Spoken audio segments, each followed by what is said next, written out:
লাউ খেতে আমরা কে বাই না পছন্দ করি। দেখেন আজকে আমি একদম গাছ থেকে টাটকা লাউ কেটে রান্না করব।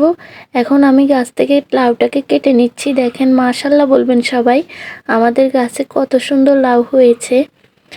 একদম কচি লাউটা আমি কেটে নিচ্ছি। আজকে রান্না করব মাছের মাথা এবং লেজ দিয়ে।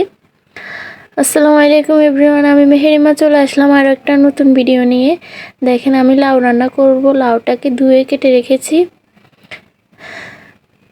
এখন আমি মাছগুলোকে দিয়ে ভালো করে নেড়েচেড়ে তেলের মধ্যে ভেজে সামান্য পরিমাণ পানি দিয়ে দিলাম।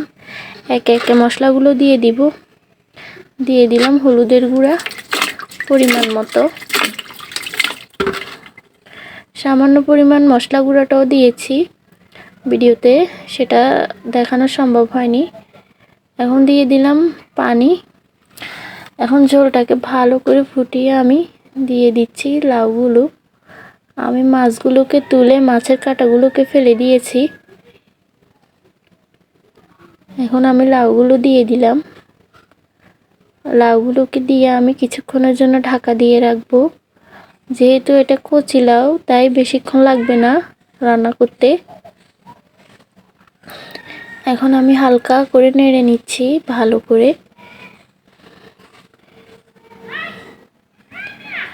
দেখেন আমার লাউটা প্রায় হয়ে আসছে।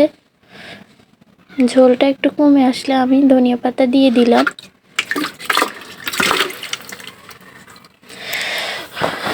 ধনিয়া পাতাগুলো আমি কিন্তু ক্ষেত থেকে তুলে নিয়েছি, একদম টাটকা ধনিয়া পাতা।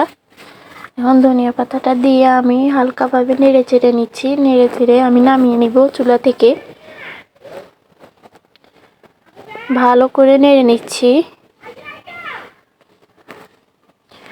কি সুন্দর একটা ধনিয়া পাতার স্মেল বের হয়েছে। আমার লাউটা হয়ে গেছে। এখন আমি চুলা থেকে নামিয়ে নিব। কেমন হয়েছে অবশ্যই আপনারা সবাই কমেন্ট করে জানাবেন। ধন্যবাদ সবাইকে।